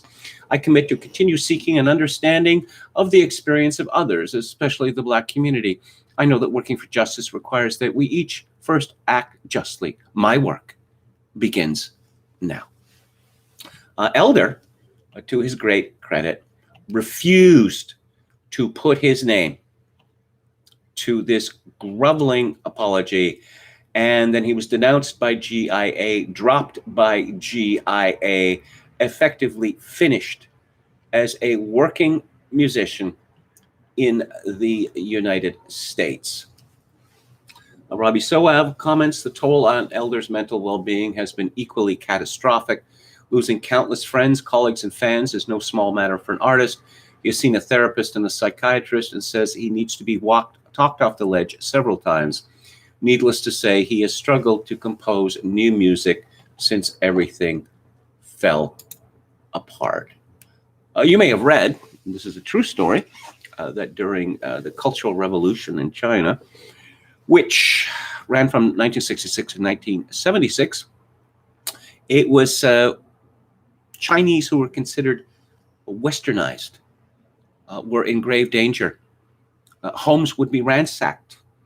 And if vinyl records of Beethoven or the like would be found, they would be dragged from their homes and forced to appear in public wearing humiliating signs indicating what bad people they were.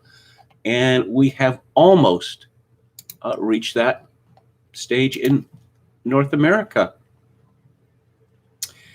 And, oh, yes, I came across one of the supporters of this Romaine character, and it was a very interesting experience.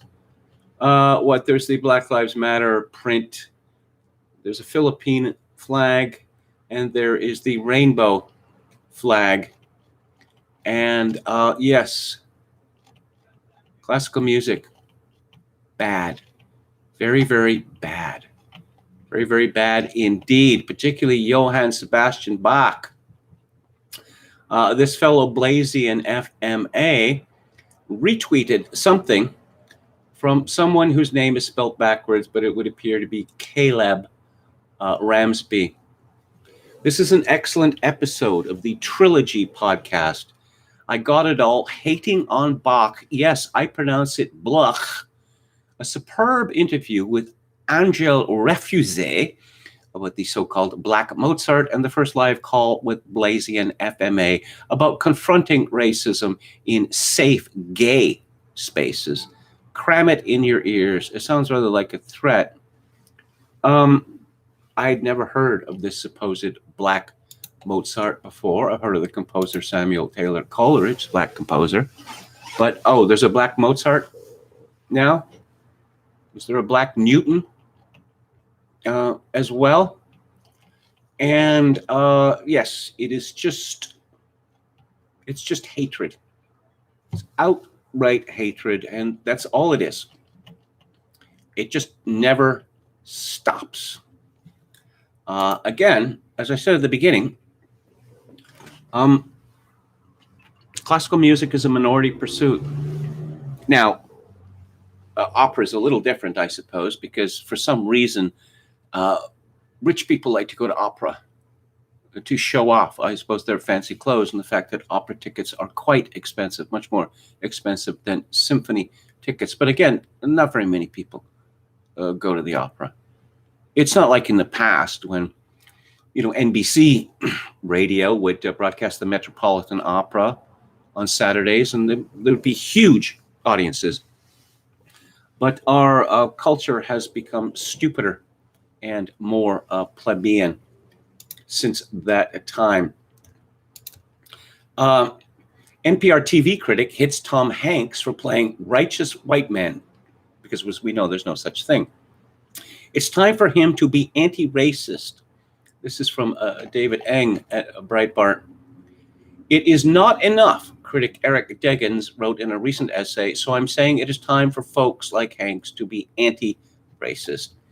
The critic also faulted Hanks for repeatedly playing righteous white men in movies, including Saving Private Ryan and Apollo 13. In other words, he is a baby boomer star who has built a sizable part of his career on stories about American white men doing the right thing. Well, famously, there aren't any black people in Apollo 13 because the movie reflected the reality of the time.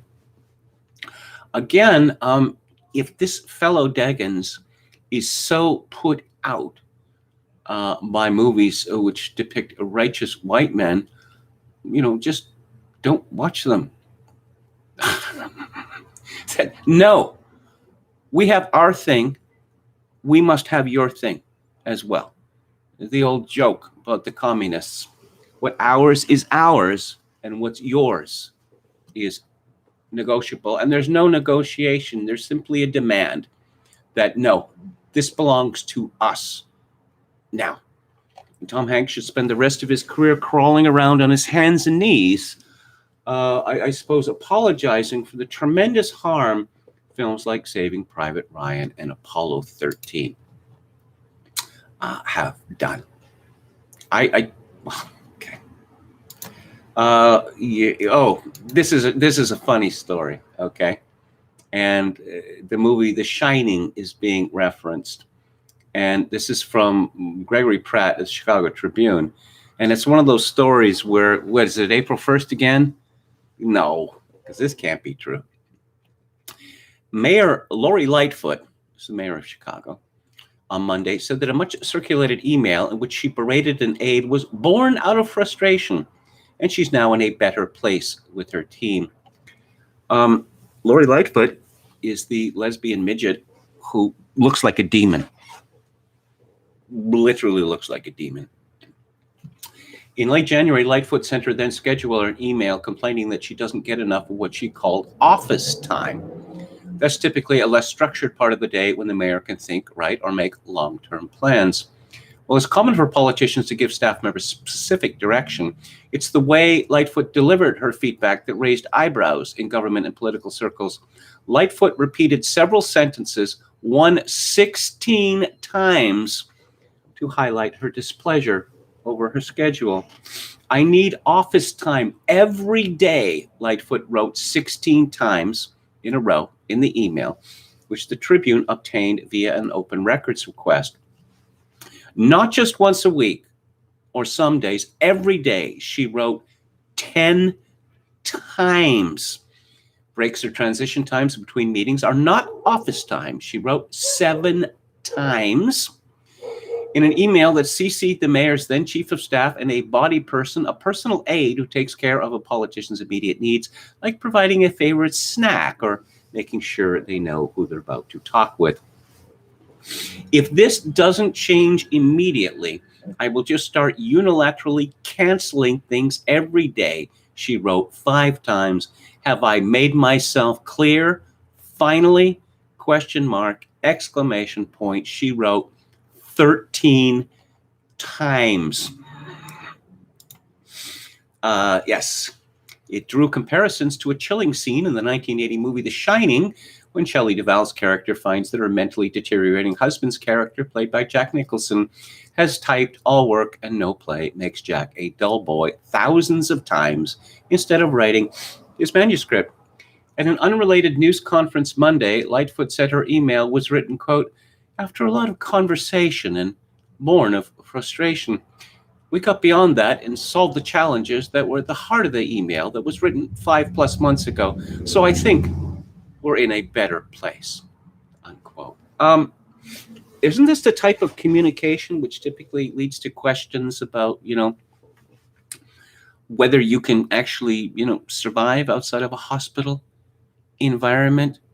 I suspect that, people who got this memo, or some of them, or people who saw it, actually started worrying for their physical safety, because this woman, the mayor of Chicago, is clearly deranged.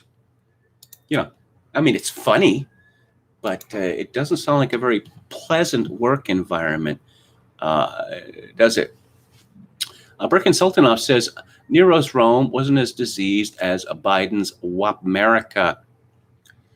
Enron says Richard J. Daley must be rolling in his grave over this black troll sitting in his seat.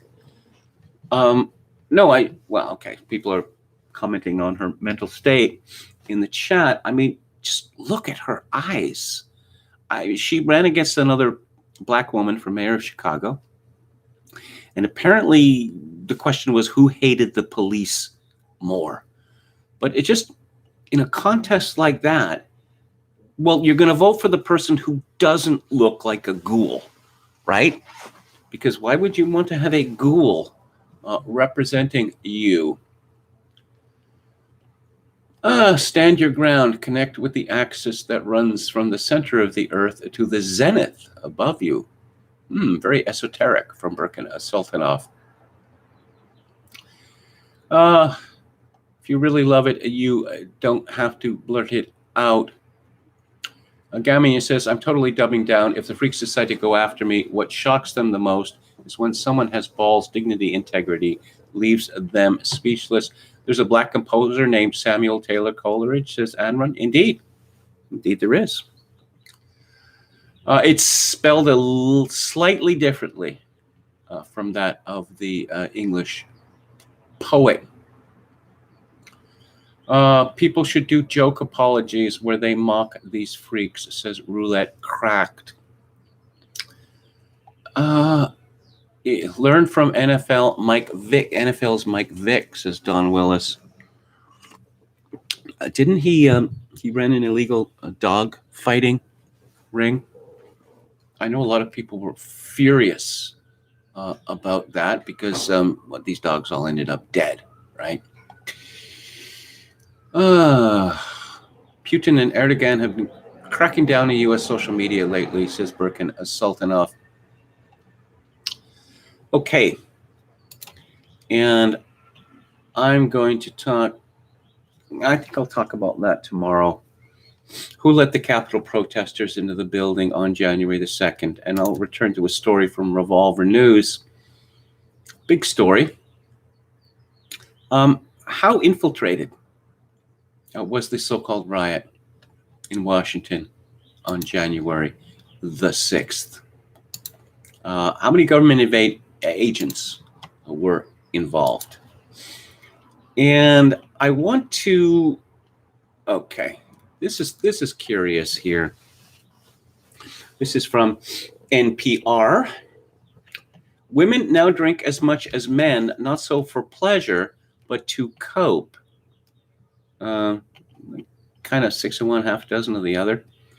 By the time Victoria Cooper enrolled in an alcohol treatment program in 2018, she was drinking for survival, not pleasure, she says. Multiple vodka shots in the morning, at lunchtime, and beyond. In the treatment program, she saw other women in their 20s struggling with alcohol and other drugs. It was the first time in a very long time that I had not felt alone, she says. Victoria thought that her drinking habits in college were just like everyone else's, shots at parties, beers while bowling. Sure, she got more refills than some and missed classes while nursing hangovers, but she couldn't have a problem, she thought. Because of what my picture of alcoholism was, old man who brown bagged it in a parking lot, I thought I was fine, says Cooper, now sober and living in Chapel Hill, North Carolina. I noticed this woman has a lot of tattoos and a lot of strange tattoos, the sort of Egyptian symbol that I see here. For nearly a century, women have been closing the gender gap in alcohol consumption, binge drinking, and alcohol use disorder. What was previously a 3-to-1 ratio for risky drinking habits in men versus women is closer to 1-to-1 globally. A 2016 analysis of several dozen studies has suggested. That'd be remarkable and appalling if true. And the latest U.S. data from 2019 shows that women in their teens and early 20s reported drinking and getting drunk at higher rates than their male peers, in some cases for the first time since researchers began measuring such behavior. This trend parallels the rise in mental health concerns among young women. And researchers worry that the long-term effects of COVID-19 pandemic could amplify both patterns. It's not only that we're seeing women drinking more, but that they're really being affected by this physically and mental health-wise, says Don Sugarman, a research psychologist at McLean Hospital in Massachusetts. Well, yeah. One of the reasons for this is that men are bigger than women physically. So alcohol has a more profound effect on women. This is very sad. Very, very sad indeed. But of course, I suppose you could say that, well, we're all equal now, right? Women who drank in the past, I don't mean, a couple of cocktails at a party or whatever, but, keeping up with men, drink for drink, no, because the women don't act like that, or they're not supposed to act like that. But again, if everyone is exactly the same, it's difficult to complain about this. I mean, why shouldn't women drink just as much as men? I would suspect that one reason that they're drinking as much as men is simply because they're not having children anymore. Here is an essay by one of my favorite writers, Michel Houellebecq.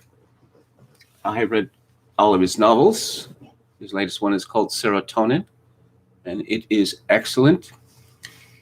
Here is a piece which was translated for the website Unheard. I look on every side and all I see is darkness. I use that quote from Blaise Pascal, Pensées 229, because I'm not setting out to assert positive truths nor to defend opinions. I see a situation which, as Pascal writes in his next sentence, offers nothing but cause for doubt and anxiety. In asking me to give an opinion on the now celebrated Letter of the Generals, Unheard's Will Lloyd rightly notes, what seems most extraordinary about the furor that followed is that so few people questioned the premise of the letter, that France is on the point of collapse. This is indeed surprising. Why France? Why France rather than any other European country when the others seem to be in a more or less similar situation and sometimes worse off? I might as well admit from the beginning that I have no solution to this mystery, even though I know France well and I am a Frenchman. I will try to avoid straying into confused notions of the psychology of nations kind, but it will be difficult. From the point of view of Islamic terrorism, it is true that for a time France was especially targeted by ISIS, the latter believing, not without reason, that France had attacked them by intervening in Syria and Iraq. But those days are behind us. And if one continues the last decades, we see that Great Britain, Spain, Belgium, and to a lesser extent Germany have also suffered murderous terrorist attacks. What would be difficult, in fact, is to find a country in the world that has been spared Islamist violence. Are crime and violence, whether or not linked to drugs, really wreaking more havoc in France than in other European countries? I have no idea, but it would surprise me a little if this were the case. French journalists would not have failed to emphasize it. There is in France a vague and widespread ambiance of self-flagellation, something that hangs in the air like a gas. Anyone visiting France and watching television cannot help being struck by the obsession of its presenters, journalists, economists, sociologists, and assorted specialists. They spend the greater part of their time on air comparing France to other European countries, invariably with the goal of belittling France. In general, it is sufficient to point to Germany, but sometimes Germany does not have such a good record, so they refer to Scandinavia, the Netherlands, or more rarely, Britain. Whatever the subject may be, it is of course always possible to discover a country that is superior to us, but such an extreme delight and masochism is surprising. This is just a detail. By far a more important subject, since it is not only a symptom of decline, but decline itself, decline in its very essence, is of course demography.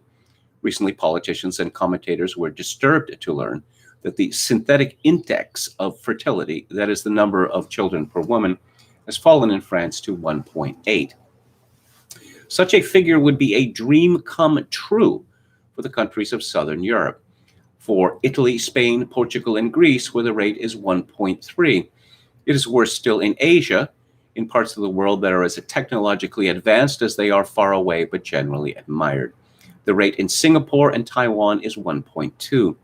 South Korea is only 1.1. This country risks losing a tenth of its population by 2050. If that continues, it will have only one chance of survival: to annex North Korea, which is at 1.9. I'm joking, but only just. With a rate of 1.4, the Japanese are almost muddling through, which is surprising since the most amusing news on declining birth rates typically comes from Japan. These news items are so crazy that I hesitate to repeat them, but the improbable is sometimes true. Old men are apparently so numerous in Japan that they can no longer be housed, so they have to find a way of breaking the law to find lodgings in prison. The Japanese government is reported to have broadcast pornographic videos in prime time on public television in order to stimulate the sexual appetites of Japanese couples. After all, screwing does end up producing a few children. In France, it is clear that we have not quite sunk to his level, Houellebecq writes, at least not entirely. The truth is that French obsession with the idea of decline is far from new. Jean-Jacques Rousseau asserts somewhere, or is it Voltaire? I'm too lazy to check. These authors are tedious to read. Anyway, it is one of the two. That sooner or later, the thing is certain, we will be enslaved by the Chinese. Well, I'll just break in to say that Louis-Ferdinand Céline said that pretty much openly in his final works. According to Houellebecq, France sometimes reminds me of one of those hypochondriac old men who never stops complaining about their health. The kind who are constantly saying that this time they really do have one foot at the grave. People usually respond sarcastically, "You watch, he'll end up burying all of us."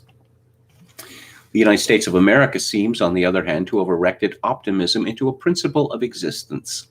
One can doubt the soundness of this attitude when Joe Biden claims that America is once again ready to lead the world.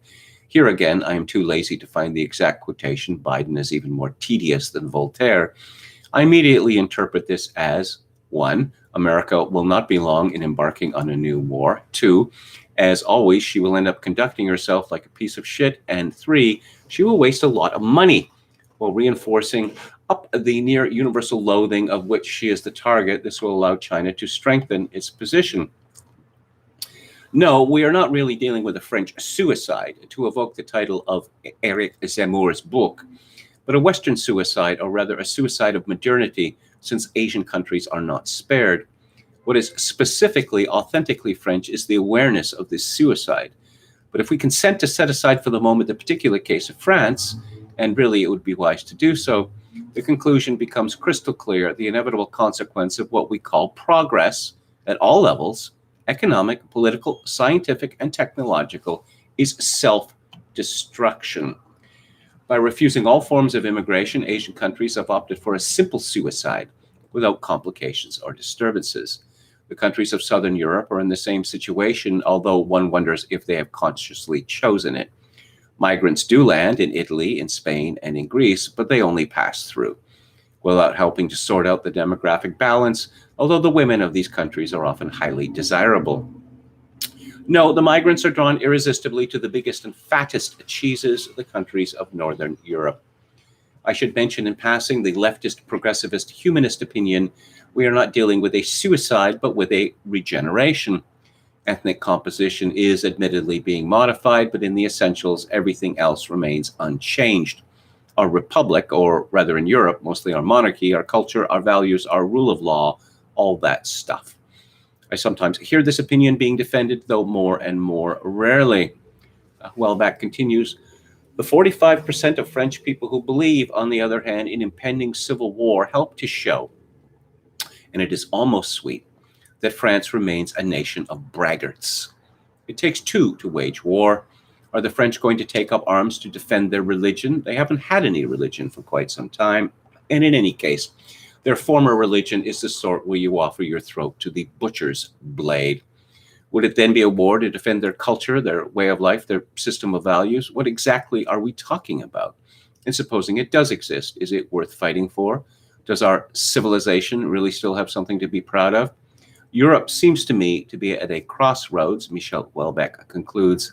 Reading Pascal helps me a lot, but like him, I see nothing but cause for doubt and anxiety.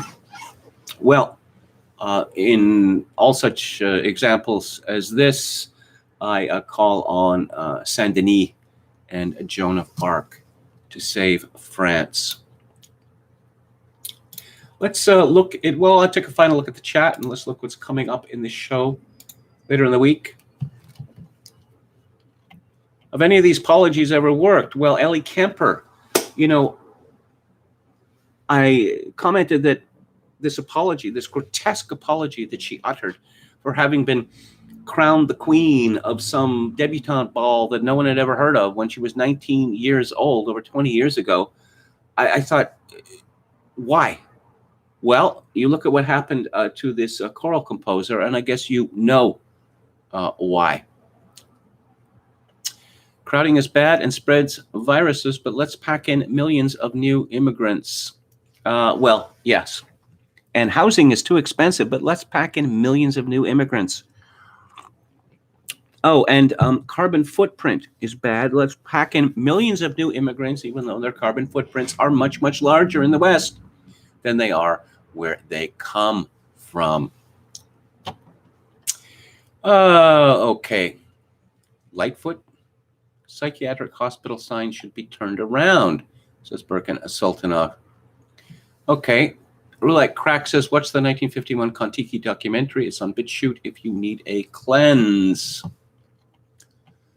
Okay. Hello, Judas Fly Chai. And on the book club this week, I am discussing a really very good dystopian science fiction novel by Stanley Bing called Immortal Life. You know those people like Ray Kurzweil who believe that we can live forever? Well, people like Ray Kurzweil can live forever because they're rich, right? This is, imagine if this has come about. Not forever, but let's say well over 100 and still, you know, remaining compos mentos. And on a Theater Thursday, I am discussing a documentary from 2015, directed by Kent Jones. It's called Hitchcock Truffaut, and it is based on the long series of interviews that Truffaut made of Alfred Hitchcock. Hitchcock was quite touched because it was Truffaut and others like Eric Romer who really created the reputation that he enjoys today. Because, oh no, he's just a showman. You know, the master of suspense, and the French took a very different view, that he was a very great artist. And this view spread. So Hitchcock had a good reason to be grateful to François Truffaut and others associated with Cahiers du Cinéma. And yeah, tomorrow I'm going to be talking about Bertolt Goldschmidt, the neglected composer who happily was rediscovered in his 90s, not all that many years ago, actually. So that is the show for today. I'll be back on the air tomorrow at 4 p.m. Pacific, 7 p.m. Eastern. If you like the show, any part of it, I'd appreciate it if you click on the like button and subscribe to my YouTube channel if you have not done so already. If you would like to make a donation to this live stream, let's see. Clock is ticking down for me. I've not quite hit the wall yet, but that's going to happen within about a week. So if you could, you know, find it in your heart, if you have the means, I would really, really appreciate a donation to the live stream, which can be done through PayPal at kevin_grace@hotmail.com. Once again, kevin_grace@hotmail.com. If you are in Canada, donations to the live stream can be made directly via Interac at kevingrace@shaw.ca. And as always, I leave you with this: in these days of social atomization and civilization collapse, I do dearly wish for you, my dear viewers and listeners, that you manage to forge a genuine human connection in order to ease the burden. Good night.